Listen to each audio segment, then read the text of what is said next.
لیکن اس کے متعلق بھی اللہ فرماتے ہیں کہ اس قرآن میں بھی یہ تاثیر نہیں ہے، یہ پاور نہیں ہے، یہ شکتیاں نہیں ہے۔ یہ شکتیاں آخر کس کے پاس ہے؟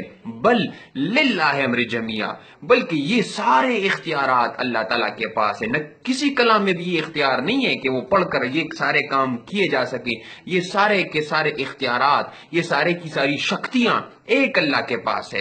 بل للہ امر جمیعہ۔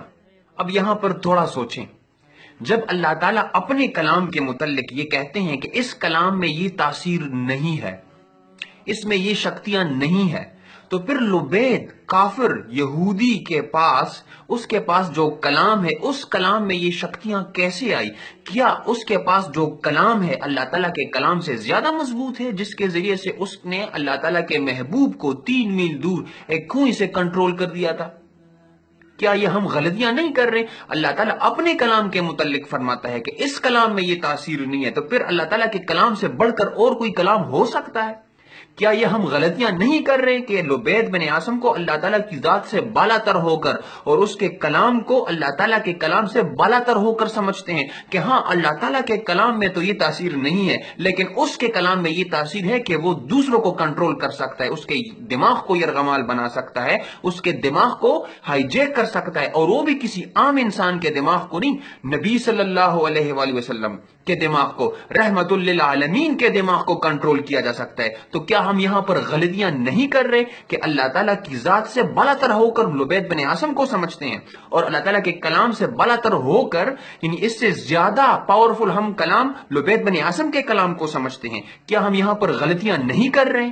اللہ تعالیٰ تو فرماتے ہیں بل للہ امر جمیعہ، بلکہ یہ سارے اختیارات میرے پاس ہیں۔ اللہ تعالیٰ فرماتے ہیں یہ اختیار لبید بن عاصم کے پاس نہیں آ سکتا۔ یہی توحید ہے۔ اب یہاں پر مزید غور کریں، ساری دنیا کے مخلوق کے شر سے پناہ مانگی گئی ہے، نہ کہ مخلوق سے۔ اللہ تعالیٰ فرماتے ہیں کہ من شر غاسق اذا وقب، اور رات کی تاریکی سے جب وہ چھا جائے۔ اب دیکھیں رات میں ما فوق الاسباب، نہ نفع ہے نہ نقصان ہے، بلکہ نقصان کیا ہے؟ نقصان یہ ہے کہ رات کی تاریکی سے دشمن فائدہ اٹھا لیتا ہے، حشرات الارض نکل آتے ہیں تو آپ کو نقصان دے سکتے ہیں، اس شر سے پناہ مانگی گئی ہے۔ ما فوق الاسباب، اس رات میں نہ نفع ہے اور نہ نقصان ہے، بلکہ رات کی تاریکی میں کچھ چیزیں نکل آ جاتی ہیں، لوگ فائدہ اٹھا لیتے ہیں، دشمن فائدہ اٹھا لیتا ہے، حشرات الارض نکل آتے ہیں، وہ آپ کو نقصان دے سکتے ہیں، تو اس سے پناہ مانگی گئی ہے۔ من شر حاسد اذا حسد، اور اس کے بعد پھر آتا ہے کہ حسد کرنے والے سے جب وہ حسد کرے۔ یہاں پر حسد اگر میرے دل میں ہے آپ کے لیے تو یہ نہ نفع دے سکتی ہے آپ کو، نہ نقصان دے سکتی ہے۔ سوال یہ ہے کہ کب تک؟ جب تک میں اس حسد کو جو میرے دل میں ہے اس کو عملی جامہ نہ پہناؤں، اس کے مطابق وار نہ کروں، تو اس وار سے پناہ مانگی گئی ہے۔ جب تک میں اس حسد کو میٹیریلائز نہ کروں تو یہ آپ کو نہ نفع دے سکتی ہے نہ نقصان دے سکتی ہے۔ میں اپنے دل میں حسد رکھتا ہوں آپ کے لیے اور اس کو عملی جامہ نہیں پہناتا ہوں تو کوئی مسئلہ نہیں ہے آپ کے لیے، آپ کو نہ میں نفع دے سکتا ہوں نہ نقصان دے سکتا ہوں۔ یہ صرف میرے لیے نقصان کا باعث ہے کہ میں کیوں بیکار میں آپ کے لیے اپنے دل میں حسد رکھے بیٹھا ہوں۔ تو جب وہ حسد کرتا ہے اس حسد کے وار سے پناہ مانگی گئی ہے۔ میں اپنے دل میں حسد رکھتا ہوں آپ کے لیے، اس کے مطابق میں وار نہیں کرتا، اس کو میں عملی جامہ نہیں پہناتا، تو یہ آپ کے لیے نہ نفع کا باعث ہے نہ نقصان کا باعث ہے۔ اذا حسد کے الفاظ پر ذرا غور کریں۔ اذا حسد، یہاں پر ابو جہل اور ولید بن مغیرہ کی حالت کو ذرا دیکھ لیں۔ وہ حسد ہی کی بنیاد پر نبی کریم صلی اللہ علیہ وآلہ وسلم کی رسالت کو نہیں مان رہے تھے، کیونکہ وہ یہ سمجھتے تھے کہ یہ ماننے کے بعد پھر بنو ہاشم کی اجارہ داری قائم ہو جائے گی، اس لیے انہوں نے آپ صلی اللہ علیہ وآلہ وسلم کو شہید کرنے کے منصوبے بنائے، جبکہ اللہ تعالیٰ نے ان دونوں کے منصوبوں کو اور ان دونوں کے ارادوں کو ناکام بنا دیا۔ تو سوال یہ پیدا ہوتا ہے کہ لبید بن عاصم کیسے کامیاب ہو گیا؟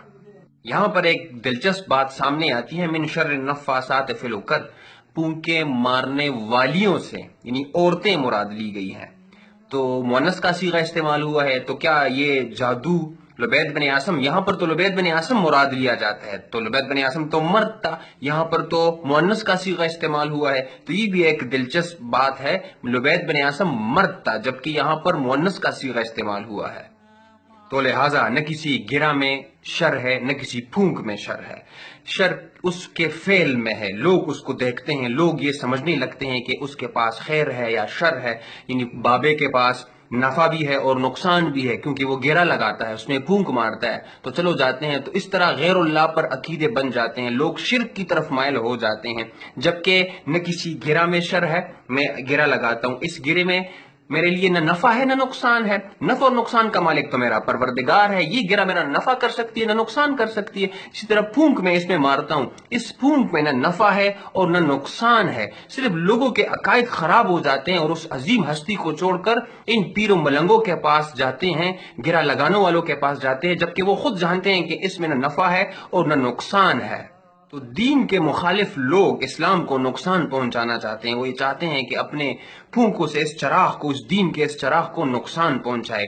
اللہ تعالیٰ فرماتے ہیں یریدون ان یطفئوا نور اللہ بافواہہم، وہ یہ چاہتے ہیں کہ اپنے پھونکوں سے اس چراغ کو بجھا دیں۔ اللہ تعالیٰ نے سورہ فلق کی آیتیں نبی کریم صلی اللہ علیہ وسلم کو دے کر یہ یقین دہانی کرائیں کہ آپ ان صورتوں کو پڑھا کریں اور اللہ تعالیٰ کی پناہ اس سے طلب کیا کریں۔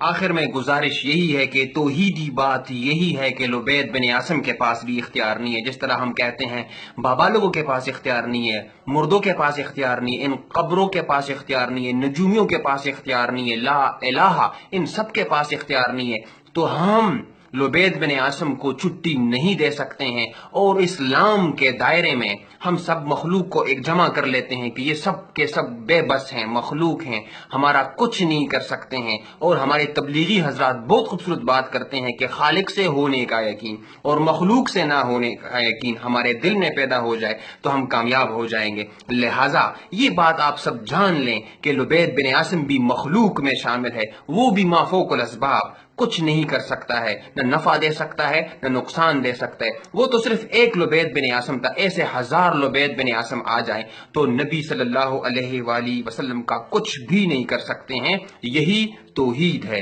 اللہ تعالیٰ سے دعا ہے کہ ہم اس پیغام کو دوسروں تک بھی پہنچائیں اور خود بھی توحیدی بن جائیں، جس طرح کہ نبی کریم صلی اللہ علیہ وآلہ وسلم فرماتے ہیں کونو ربانیین، رب والے بن جائیں، توحیدی بن جائیں۔ نفع اور نقصان کا مالک ایک اللہ ہے، وہی داتا ہے، وہی مشکل کشا ہے، اس کے علاوہ کوئی نفع اور نقصان دینے والا نہیں ہے، لبید بن عاصم بھی نہیں ہے۔ اللہ تعالیٰ سے دعا ہے کہ ہم توحید کو سمجھ جائیں۔ سبحان ربک رب العزت عما یصفون وسلام علی المرسلین والحمد للہ رب العالمین۔